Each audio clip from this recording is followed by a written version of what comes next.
अस्सलाम वालेकुम सभी मेरे दोस्त। आज वीडियो बनाने का मकसद एक ही है कि हमारे भारत की आज़ादी में किन किन लोगों की कुर्बानियाँ थी, किन किन मौलानों ने कुर्बानियाँ दी, कौन से उलमा ने कुर्बानियाँ दी।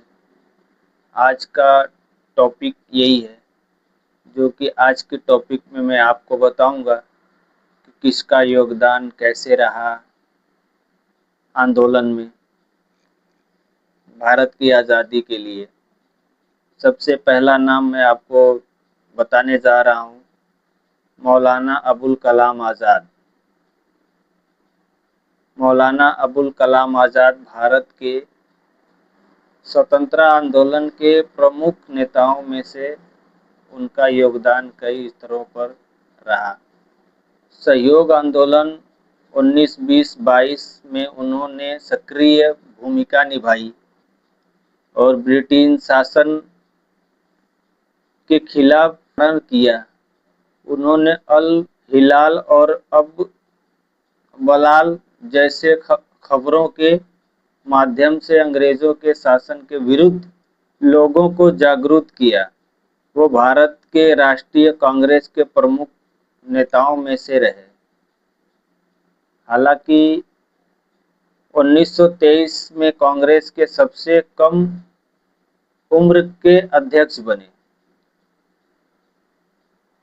भारत छोड़ो आंदोलन 1942 में उन्होंने महत्वपूर्ण नेतृत्व किया और ब्रिटेन सरकार ने उन्हें गिरफ्तार कर जेल में रखा। वो हिंदू मुस्लिम एकता और संयुक्त भारत राष्ट्र के मजबूत समर्थक थे। हालांकि स्वतंत्रता के बाद वो भारत के पहले शिक्षा मंत्री 1947-1958 में बने और आधुनिक भारत शिक्षा व्यवस्था की नींव मजबूत करने में महत्वपूर्ण भूमिका निभाई। इसलिए उन्हें केवल एक धार्मिक विद्वान के रूप में नहीं, बल्कि स्वतंत्रता सेनानी, पत्रकार, कांग्रेस नेता और शिक्षा निर्माता के रूप में भी याद किया जाता है। ये मौलाना अबुल कलाम आज़ाद आज़ादी में बहुत अच्छी भूमिका निभाई। रेशमी रुमाल आंदोलन, मौलाना महमूद हसन के साथ आंदोलन के महत्वपूर्ण नेताओं में थे। ब्रिटिश शासन को हटाने के लिए गुप्त रूप से योजनाएं बनाई थी। अफगानिस्तान में गतिविधियां प्रथम विश्व युद्ध के दौरान वह काबुल पहुंचे और वहां भारत की आज़ादी के लिए राष्ट्रीय समर्थन जुटाने का प्रयास किया। विदेशी समर्थन जुटाने का प्रयास उन्होंने ब्रिटेन के विरोध देश से भारतीय स्वतंत्रता आंदोलन के लिए सहायता प्राप्त करने की कोशिश की। ब्रिटेन सूफिया विभाग ने उसे लिखे रेशमी पत्रों को पकड़ लिया, जिनके बाद उन्होंने आंदोलन उजागर करने की कोशिश की और हुआ। अंतरिम सरकार एक अफगानिस्तान से जुड़ाव काबुल में बनी। भारतीय स्थायी सरकार के प्रयासों में भी उनका महत्वपूर्ण योगदान माना जाता। उनका उद्देश्य केवल धार्मिक आंदोलन नहीं था, बल्कि ब्रिटेन अपनी वैश्विक शासन के भारत को स्वतंत्र कराना था। अलग अलग मौलानों ने अपनी कुर्बानियां को, अपने बच्चों को, अपने घर परिवार को छोड़कर भारत की आज़ादी के लिए अपनी जानें कुर्बान कर दी।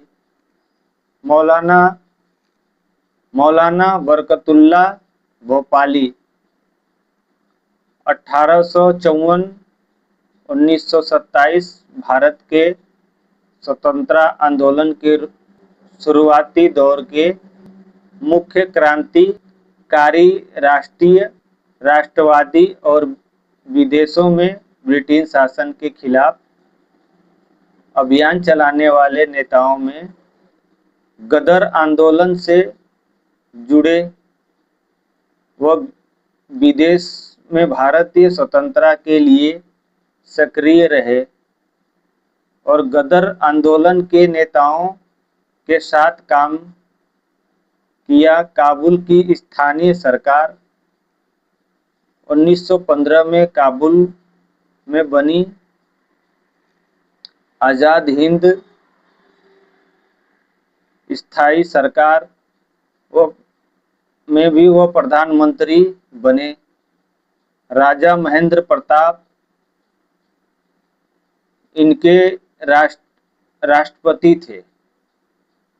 अफगानिस्तान के स्वतंत्रता का अभियान उन्होंने अफगानिस्तान अन्य देशों से ब्रिटिश भारत के लिए समर्थन जुटाने की कोशिश की।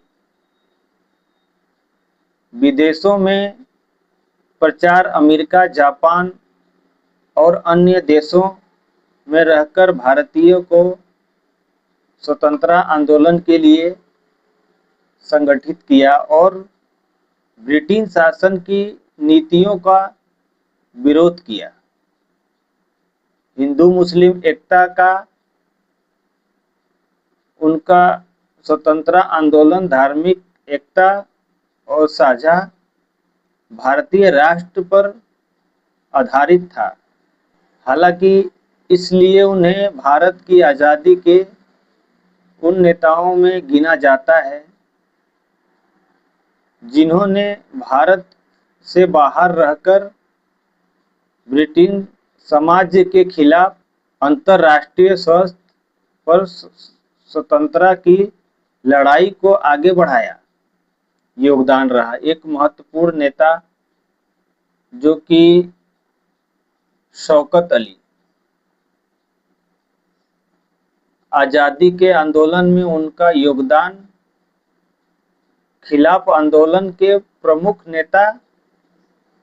1919 के बाद उन्होंने खिलाफत आंदोलन का नेतृत्व किया और अंग्रेजी शासन के खिलाफ भारतीय मुसलमानों को संगठित किया। भारत सरकार के प्रोटेक्ट के अनुसार खिलाफत अभियान का नेतृत्व शौकत अली, मोहम्मद अली और मौलाना अबुल कलाम आज़ाद जैसे नेताओं ने किया। सहयोग आंदोलन में सक्रिय भूमिका महात्मा गांधी के साथ मिलकर उन्होंने 1920-22 के सहयोग आंदोलन को जनता तक पहुंचाने का महत्वपूर्ण भूमिका निभाई। हिंदू मुस्लिम एकता को बढ़ावा, खिलाफत और सहयोग आंदोलन के दौरान उन्होंने हिंदू और मुस्लिम समुदायों को ब्रिटिश शासन के विरुद्ध संयुक्त संघर्ष के साथ लाने का प्रयास किया। देश भर में जनसभाएं, शौकत अली ने विभिन्न क्षेत्रों में सभाएं करने लोगों को ब्रिटिश शासन के खिलाफ सहयोग और विदेशी आंदोलन से जुड़ने के लिए प्रेरित किया। उदाहरण के लिए 1920 में गांधी जी और शौकत अली मंगलुरु में लोगों को असहयोग आंदोलन के बारे में संबोधित किया।